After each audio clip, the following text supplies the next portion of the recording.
Para participar do programa de hoje, recebemos a professora Emília Cipriano. Tudo bem, professora? Muito prazer estar com você. Se sinta em casa. Muito obrigada. Tudo teu aqui. A professora Emília vai falar sobre ser professor de educação infantil. Tô certo, né, professora? É isso mesmo, é esse olhar que eu vou tentar partilhar. É? É. Tá ótimo. Então, antes disso tudo, antes da Emília falar, antes da professora, eu gostaria de mostrar para vocês, resumidamente, sobre um pouquinho da vida dela, da vida profissional dela. Vamos lá.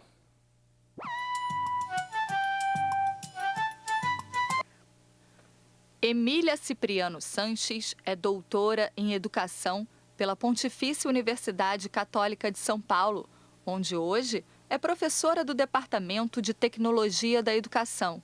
É membro fundadora do Fórum da Pedagogia Frenê e do Fórum Paulista de Educação Infantil. Emília é também pesquisadora nas áreas de formação de professores, educação da infância e avaliação. Primeiro, eu queria dizer que participar de uma jornada pedagógica de educação infantil, e a primeira, atingindo um número grande de profissionais, já revela a importância desse profissional cada vez mais se descobrindo no campo da nossa área, que é a infância. O educador da infância, ele traz marcas para a vida inteira.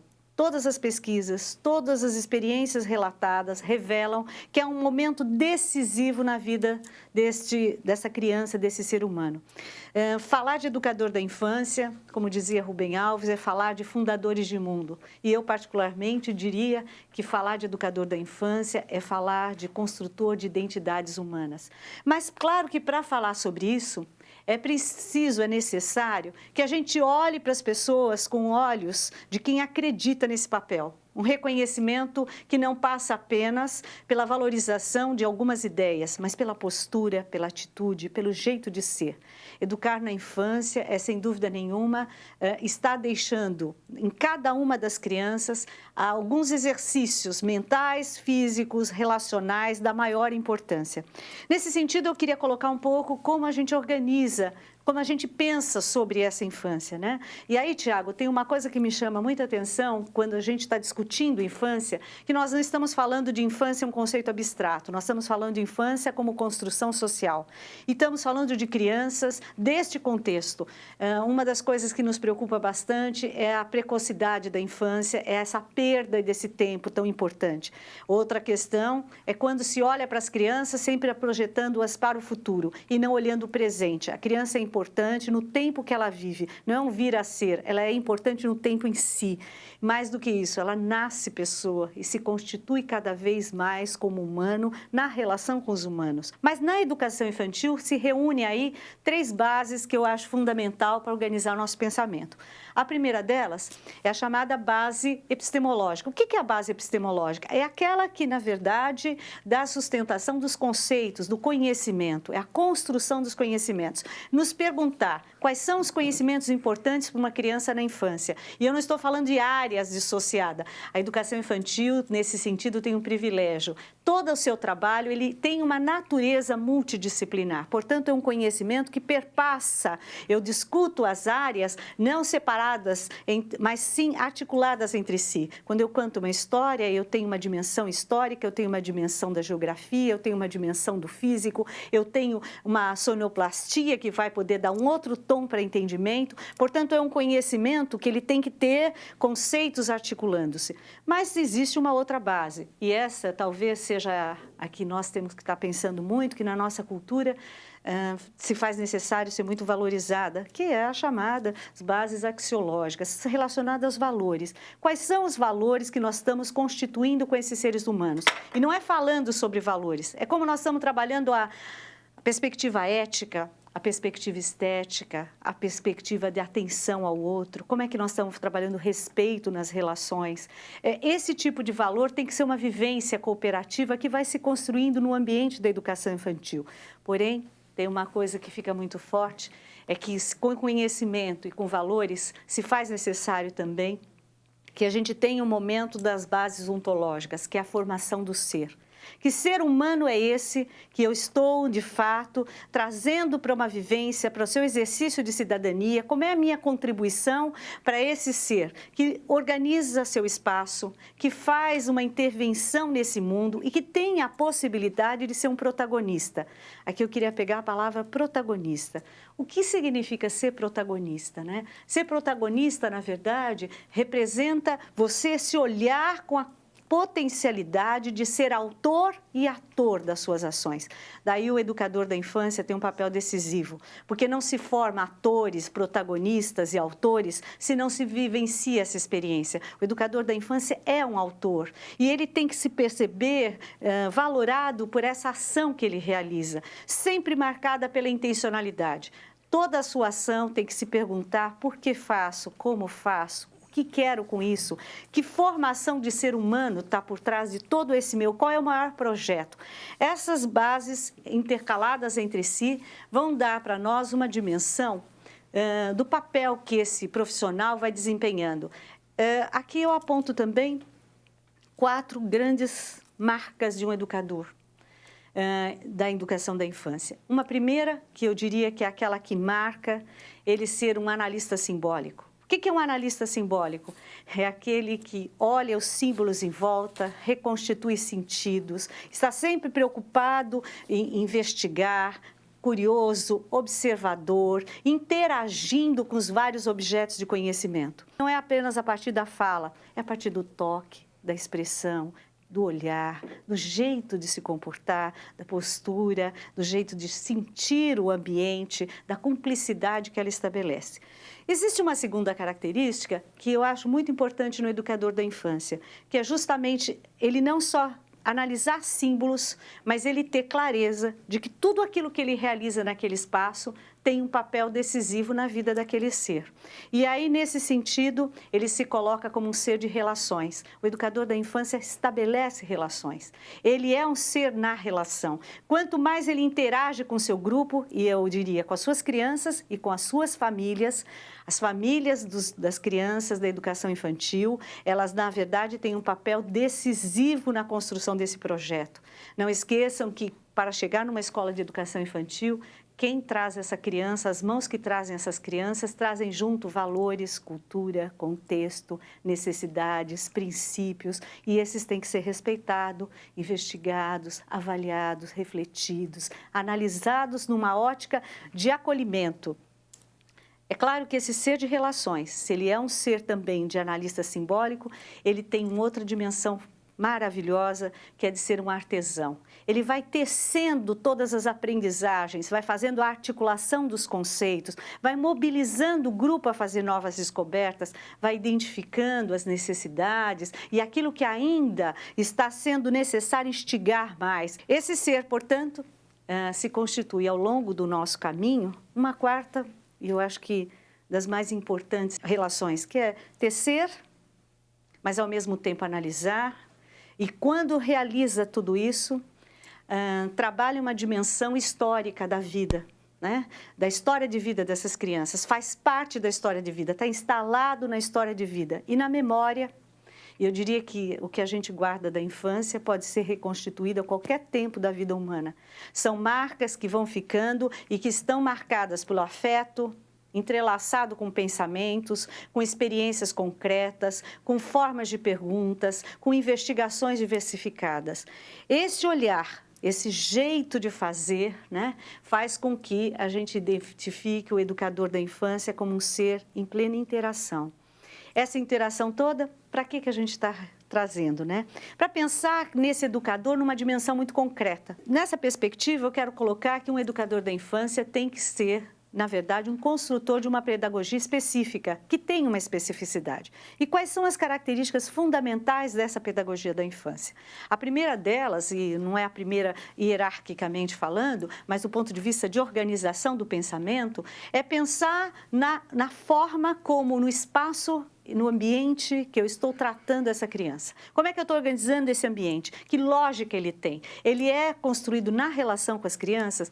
As crianças sabem, por exemplo, por que está sendo distribuído daquela forma, a altura dos objetos, a forma, as cores, o jeito como as produções aparecem, os painéis de pintura. Essa organização de espaço, ela tem que passar, é claro, por um outro exercício, né? Que é buscar a fonte de conhecimento da infância, que é a brincadeira. A partir da brincadeira, a criança consegue desenvolver o que há de mais profundo, que é fluir todo o seu processo de leitura interna e externa. Eu gosto muito quando o Winnicott diz num dos seus livros que talvez esse seja o espaço onde a criança mais flui o seu processo de criação, não só a criança como adulto. Ao brincar, você desenvolve essa categoria de criar, de se realmente modificar e transformar. E desde o jogo simbólico ao jogo de construção, ao jogo de regras, as várias formas de se orientar no mundo. Todos esses jogos têm sentido quando a gente perpassa uma relação de significado. O educador da infância, ao tratar o brincar, ele não observa as crianças brincando, nem também dirige a brincadeira infantil, mas ele está com as crianças nesse espaço, ele valora isso, ele dá sentido para esse processo. Algo me chama a atenção nessa discussão de brincadeira. Nunca se escreveu tantos artigos sobre brincadeira é coisa séria. E eu queria dizer que a brincadeira na educação da infância é a que organiza toda a perspectiva curricular, porque é a partir dela que a criança dá pistas do seu pensamento. E não há sentido em fazer um projeto de educação infantil se não for investigar o que a criança pensa, e não considerando-a uma mera tábula rasa, mas como um ser que interage, que traz contribuições, que observa, que faz buscas constantemente no contexto em que vive. Um outro aspecto importante nessa educação da infância é a perspectiva das linguagens. Trabalhar com educação infantil é trabalhar com diferentes linguagens. E aí eu estou falando de algumas que são muito significativas. A linguagem do toque, a linguagem do corpo, a linguagem plástica, a linguagem das artes cênicas. Eu penso que quantas e quantas vezes a gente identifica que é nessas linguagens que a criança desenvolve toda a sua capacidade lúdica, suas competências simbólicas. À medida que eu, como educador da infância, me comprometo, sou um cúmplice das hipóteses infantis, a qualidade do meu trabalho é de outra natureza. E, ao mesmo tempo, quando eu qualifico esse meu trabalho, eu tenho uma ressonância maior, inclusive com as famílias, que eu não posso deixar de colocar, que nós, educadores da infância, não podemos, em hipótese nenhuma, pensar nas famílias numa ótica idealizada, em cima de um estereótipo de família. Nós temos que pensar em criar escolas concretas, com crianças concretas, com famílias concretas, com educadores concretos. O que significa isso? Uma família concreta é aquela que se apresenta dentro da estrutura de organização dela. Eu não posso idealizar isso e muito menos chamá-las de desestruturada. O que elas são é estruturadas de outra forma.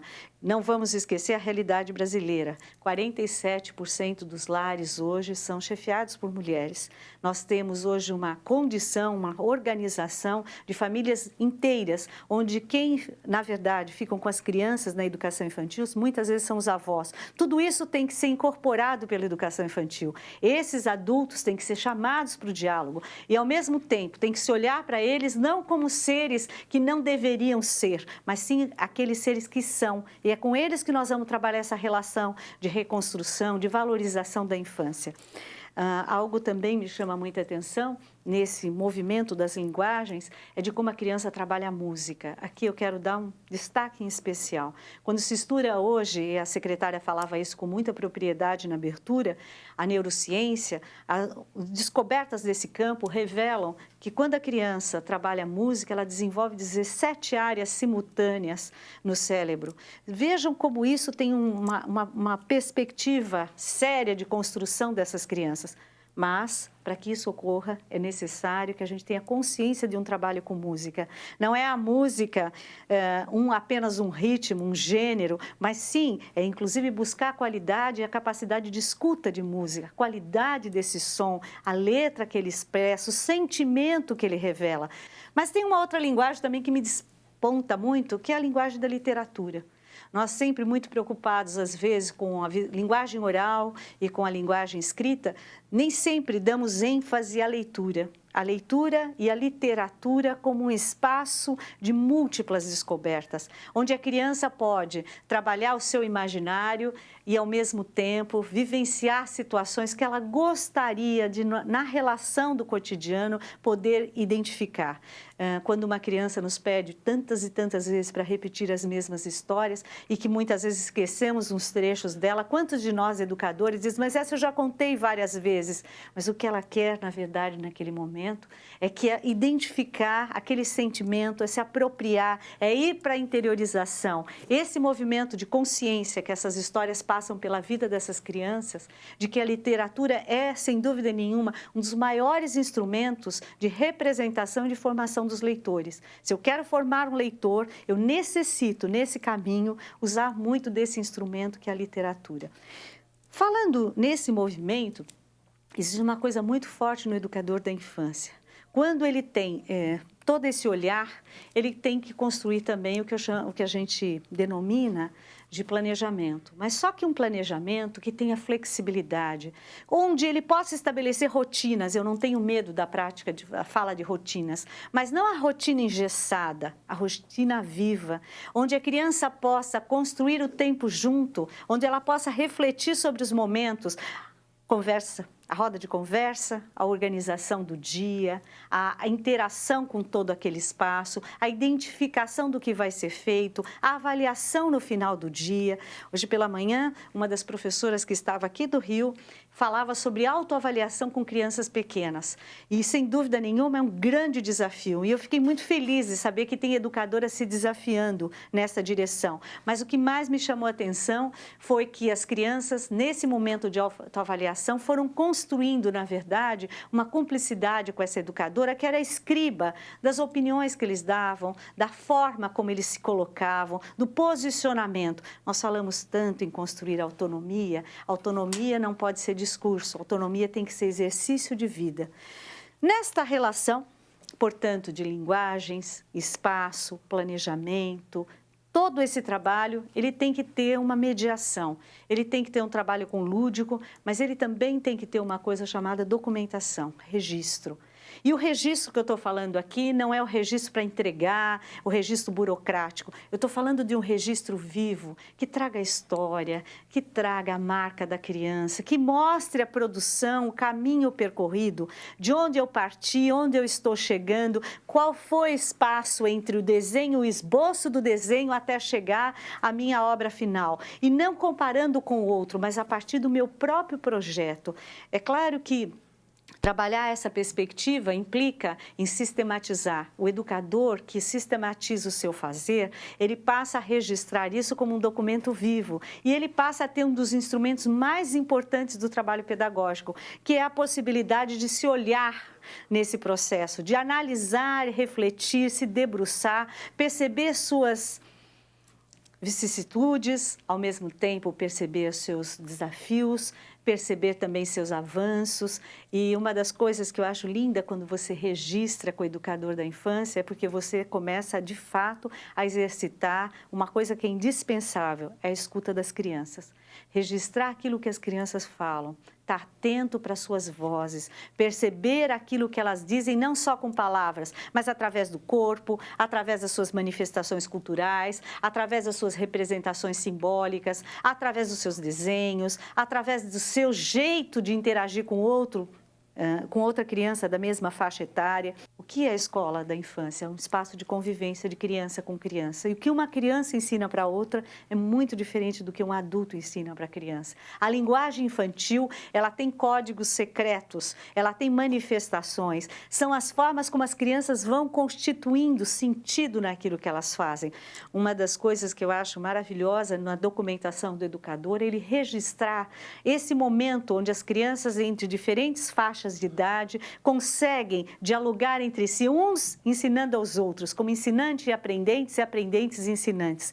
Se vocês me perguntarem quais foram as lições mais bonitas que eu já identifiquei ao longo da minha vida foi justamente com os meus pares. E aí vem um outro desafio ao educador da infância, fazer com que as crianças, de fato, trabalhem em pequenos grupos, trabalhem em duplas, trabalhem em grandes grupos, percebam a importância do trabalho coletivo, vivenciem essa experiência, se entreguem a essa experiência.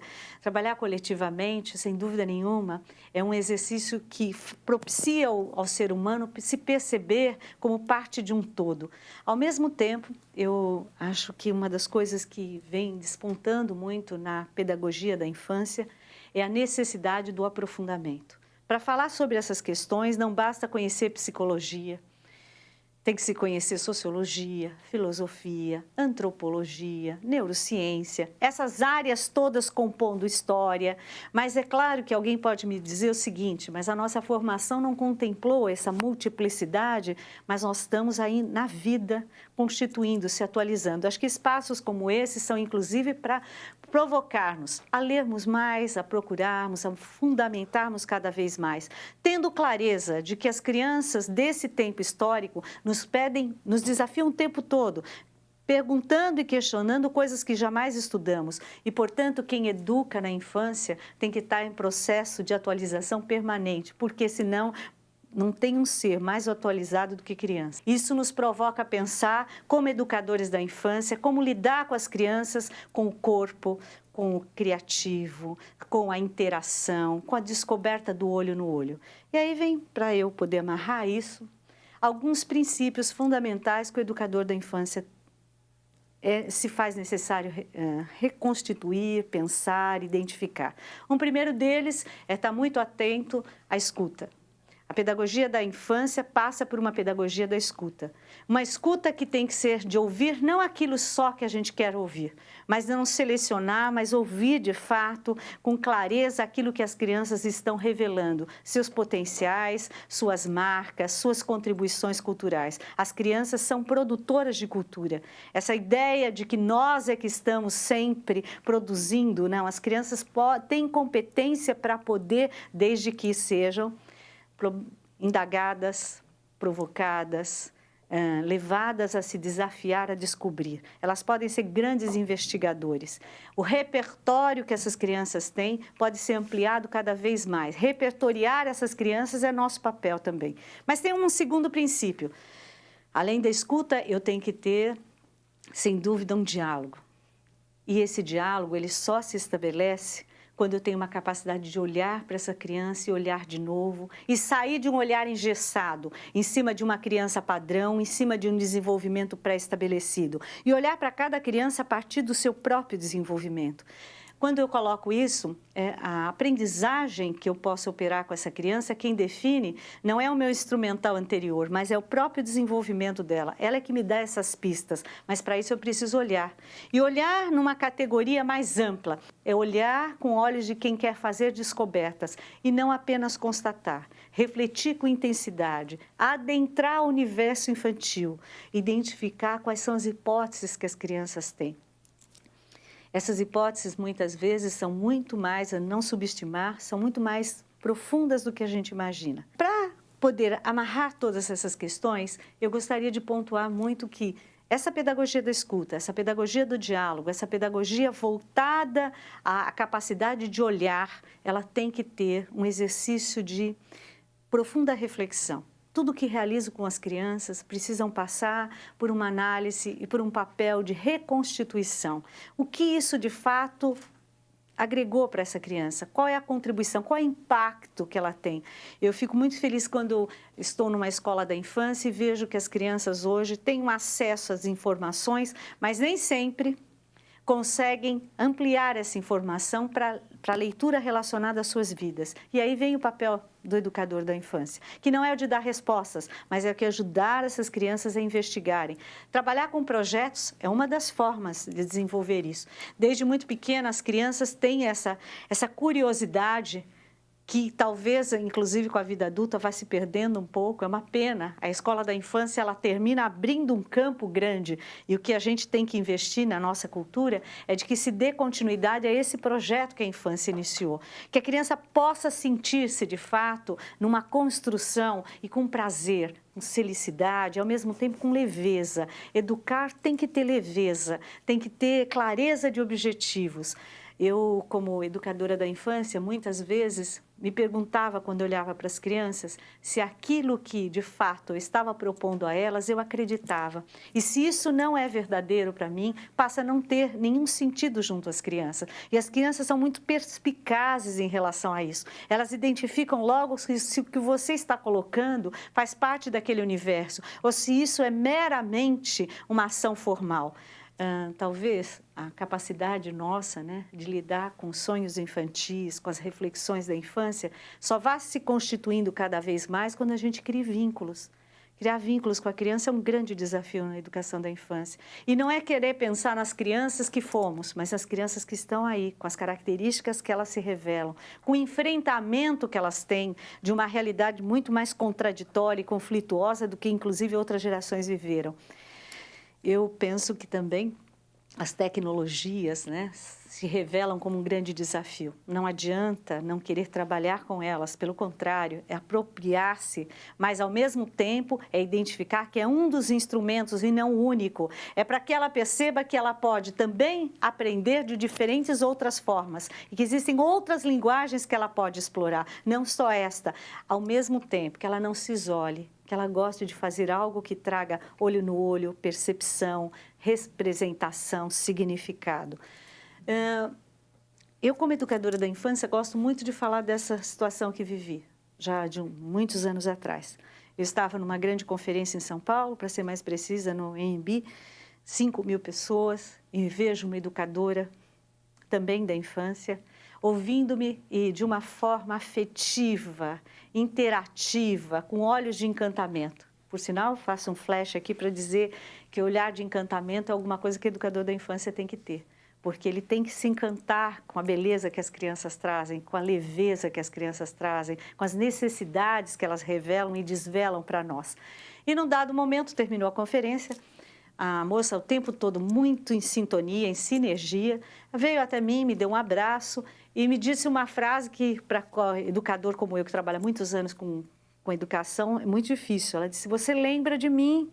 E a gente, para lembrar de todas as crianças que passaram em nossas vidas, né? E eles vão crescendo, vão se transformando, nós é que continuamos, né? Nós é que damos uma... É diferente a forma como esse desenvolvimento ocorre.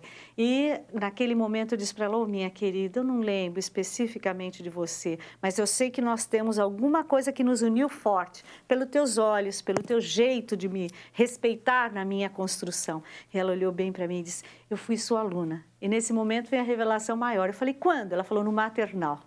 Portanto, ela me congelou todos esses anos. E eu pergunto a vocês, já imaginaram quantos de nós estamos congelados nas memórias dessas crianças, na qualidade de vida dela, nas marcas que deixamos nos seus caminhos, no jeito de ser de cada um? Penso que um exercício profundo de reflexão do educador é se perguntar a todo momento na infância: quando fiz essa opção, tenho claro que sou referência, que sou uma grande referência para essas crianças, que tenho a possibilidade de abrir o mundo para um ser que potencialmente tem todas as condições, que é uma esponja, que pode, de fato, aderir, criar conexões, criar situações novas. Se nós queremos, se tem alguém que tem retornos imediatos de relações, de afetos, de atenção, são os educadores da infância, porque as crianças sempre possibilitam isso. Elas nos revelam rapidamente seus sentimentos, elas nos devolvem rapidamente, elas nos possibilitam andar num tapete mágico da imaginação, elas nos dão retorno a cada minuto. Quando vocês tiverem dúvida se o que eu estou falando passa apenas pelo romantismo, Feche os olhos uns 2 minutos e depois olhe para o grupo que você trabalha e perceba como a sua voz, o seu jeito interfere na vida desses seres, de como eles se sentem, na verdade, mobilizados por o que você faz, do papel determinante das suas opiniões, como são marcantes na organização do pensamento deles. E mais do que isso, como eles se identificam com a sua história, com o seu jeito de ser. Temos nas mãos muitas histórias. Histórias que são únicas, peculiares e singulares. Mas precisamos ter consciência, né? E acho que isso é um grande desafio de nós, educadores da infância, de perceber que nós podemos, sim, sem nenhum jargão. Cuidado com os jargões. Parece que a gente fala coisas que têm sentido e nem sempre elas têm significado para nós. Não esqueçam que nós somos criadores de sentido. A nossa grande referência, a nossa grande relação de estabelecer significados é dizer para nós mesmos, para as crianças, para as suas famílias, que nós, de fato, somos capazes de juntos transformar realidades. Nós estamos falando da identidade e da importância da formação do professor de educação infantil. Uma formação adequada pode ajudá-lo a realizar trabalhos incríveis a partir da observação do interesse das crianças e do seu olhar atento e reflexivo. Um bom exemplo disso é o projeto Gente Pequena Pensando Grande, da professora Valéria Sampaio. Atualmente trabalhando na Escola Municipal Campos Sales, que fica no centro da cidade, o projeto é uma das 10 experiências que a Gerência de Educação Infantil da Secretaria Municipal de Educação do Rio de Janeiro selecionou para ser apresentado aqui, na Jornada Pedagógica.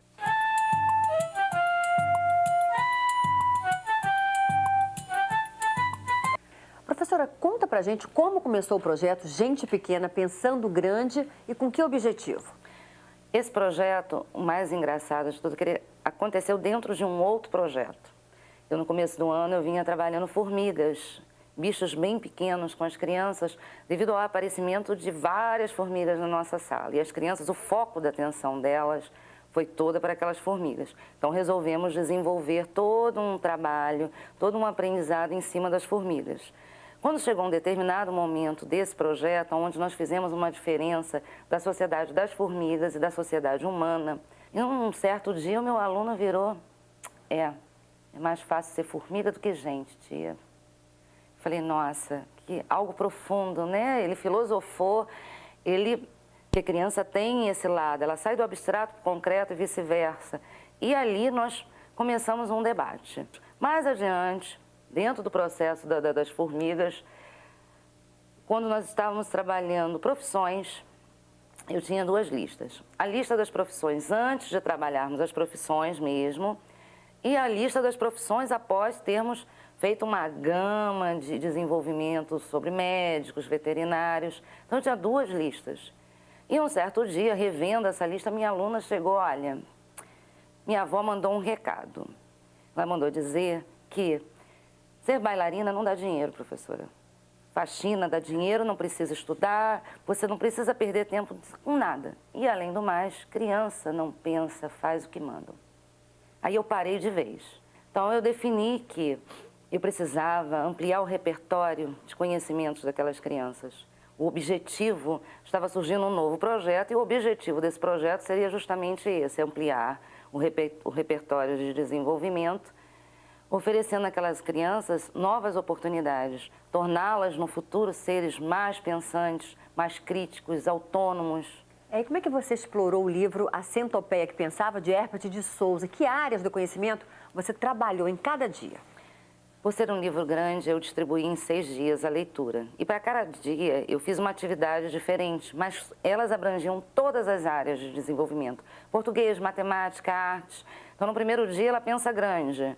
Nós já trabalhamos as estrelas, ela fala sobre as questões do que nós já nascemos sabendo. Então, nós já fazemos listas, né? A parte de listas, escrita. No segundo dia, ela pensa pequeno. Eles já acharam engraçado porque era um pensamento que já estava acontecendo na turma. Bichos pequenos. Nós trabalhamos recortes, procuramos em revistas tudo que poderia ser pequeno. Fizemos uma diferença em sala de objetos grandes com objetos pequenos. No terceiro dia, a dona Centopeia resolve contar números.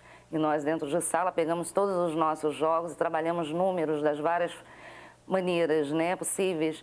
contamos o número de crianças, o número de brinquedos de determinada caixa. No 5º dia, Dona Centopeia resolve que a vida é um mistério. Tudo nasce, cresce e morre.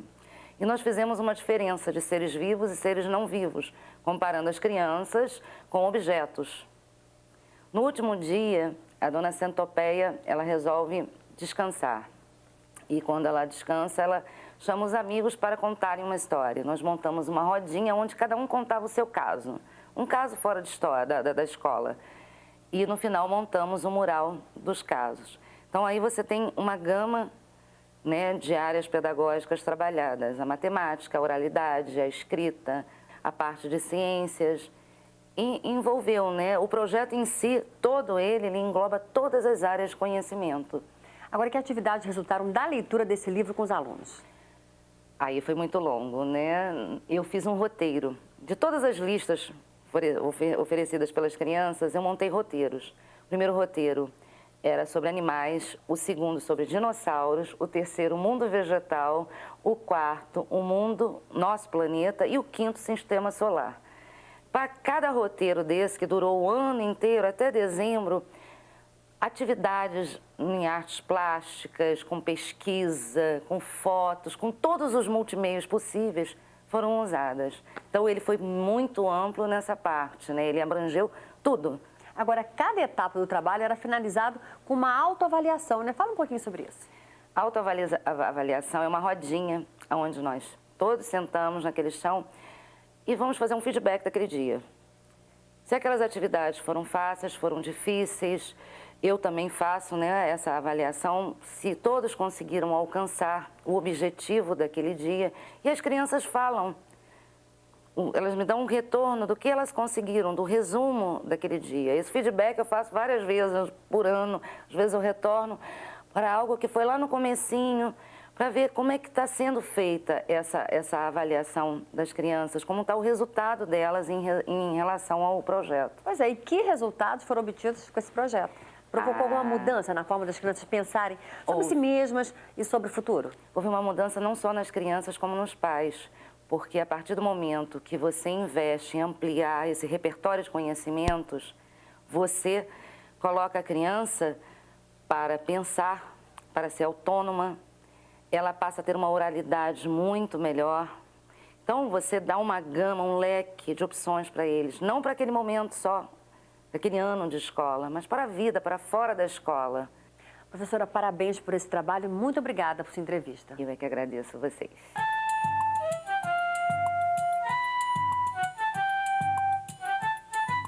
Você viu como é importante um professor de educação infantil ter acesso a recursos e o apoio da direção da escola para garantir um bom trabalho, não é mesmo? A professora Magda de Oliveira Martins, que trabalha no Espaço de Desenvolvimento Infantil Vila do Vintém, em Padre Miguel, na zona norte da cidade, sabe muito bem como é isso. Ao elaborar o projeto No Céu, na Terra, no Mar, Animais em Todo Lugar, ela contou com total apoio da equipe da creche e até das mães dos alunos.